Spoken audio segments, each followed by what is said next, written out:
Most of you aren't subscribed. Make sure to subscribe, as it helps out the channel. Without further ado, Gagel tells Yuji that since his companions are quite high tier, none of the material that he has at the moment will be suitable to be worn by Yuji's companions. Hearing this, Gagel's store clerk wonders how Yuji's wolf and slime friends are so special, but Gagel states that it is true that his companions are quite low-tier creatures, but with Yuji's tamer class, they become almost godlike. Hearing this, Yuji wonders if there is even such armor for his godlike companions, but Gagel reassures Yuji that he can craft some, as long as he has the right materials. Taking out a jewel, Gagel states that these rare jewels can only be obtained by slaying lesser fire dragons, implying that better material will yield better armor. Sadly, Gagel tells Yuji that even lesser fire dragons will give material suitable for his companions, so Gagel asks that Yuji hunt down blue lesser fire dragons. Hearing this, Yuji learns that he must venture to a nearby mountain, where it's known that lesser fire dragons inhabit the mountain, but Gagel asks that Yuji be careful, as blue lesser fire dragons are quite rare. Gagel reveals that the village's top fighters when working as a group are able to take down normal lesser fire dragons, but they have even suffered defeat at the hands of the blue lesser fire dragons. Nonetheless, Gagel promises to craft Yuji amazing armor, as long as Yuji is able to return with the material. Before setting off, Yuji asks if there are normal fire dragons, but Gagel states that he's never heard of normal fire dragons being slayed, as only lesser fire dragons are killable. Hearing this, Yuji heads to the town's guild, accepting every single quest involving lesser fire dragons. Yuji reasons since he's going to be hunting these dragons down, he might as well get some extra gold from the materials he won't need. Wondering if Yuji is joking about the absurd amount of dragons he plans to hunt, to fulfill all the quests, Yuji reassures the receptionist that he'll slay the dragons using his magic, but the receptionist gets worried, as she reveals that dragons are immune to magic. The receptionist tells Yuji that the dragon's jewels grant them magical protection, and their tough scales protect them from ordinary physical attacks, an all-rounder tough creature. Asking the receptionist on tips to face these overpowered dragons, Yuji learns that most adventurers can kill lesser fire dragons by dumping water on them. Around a few liters should do the trick, but carrying huge buckets of water all the way on top of a mountain will be tiring. But Yuji tells the receptionist that he's capable of using water magic, but the receptionist cuts Yuji off, telling him that no ordinary mage has enough mana to create enough water to slay a single lesser fire dragon. Hinting at the fact that he himself is no ordinary mage, Yuji is told by the receptionist that he'll be crossing a river before he gets to the nearest mountain, stating that there will be piranhas that are quite dangerous to deal with, but this only makes Yuji accept every quest involving the piranhas. Making his way towards the nearby mountains, Yuji wonders if the volcano near the mountains will erupt anytime soon, but out of nowhere, the gang encounter a red slime. Taming it, Yuji's blue slime chats with the red slime, happy to hear that the red slime confirms that the volcano will not erupt today. Taming multiple other red slimes, Yuji makes his way to the piranha-infested river, wondering if his blue slimes can detect any piranhas in the water. Since the current is too strong, the blue slimes are unable to detect anything, making Yuji wonder how he can check if the water is safe.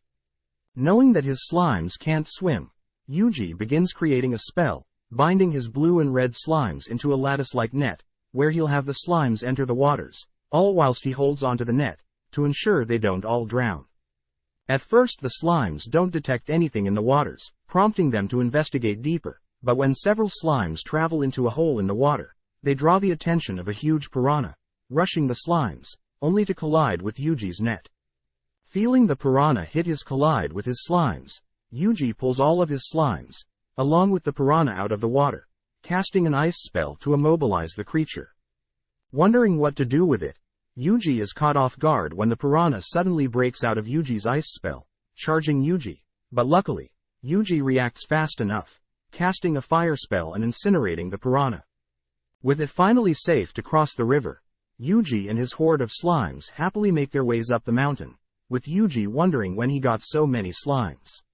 Suddenly Yuji spots several lesser fire dragons, wondering why his slimes didn't notify him of them being close by. Only when the slimes move closer, do they realize that they are in the presence of these dragons. Pumped up, Yuji orders his slimes to engage the dragons, but when he turns around, he realizes his slimes are all cowering in fear, forced to approach them himself. Sizing up one of the lesser fire dragons, Yuji blasts the dragon with a water beam, shocked to see the dragon instantly die, amazed that the dragons are so weak to water. As the dragon's body begins to disintegrate, Yuji picks up its core, inspiring the other slimes, as they now know of a way to face these scary dragons.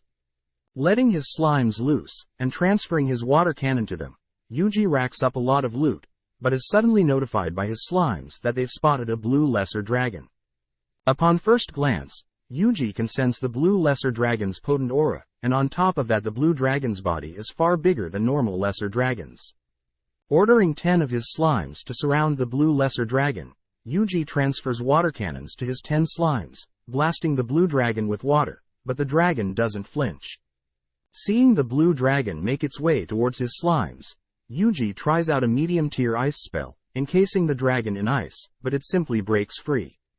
Having suspected that the spell was too weak, Yuji has his 10 slime gather in front of the dragon, transferring the mid-tier ice spell and having the 10 slimes cast the same ice spell, but the output is multiplied by 10. Now with a blue lesser dragon jewel, Yuji reasons that this should be enough for armor, but reasons that since they are here, they should hunt several more lesser dragons to cover all the quests. With Yuji and his companions slaying dragons until sunset, Yuji returns to the guild, submitting all his quests and confirming that he's slain 202 lesser fire dragons and 1 piranha.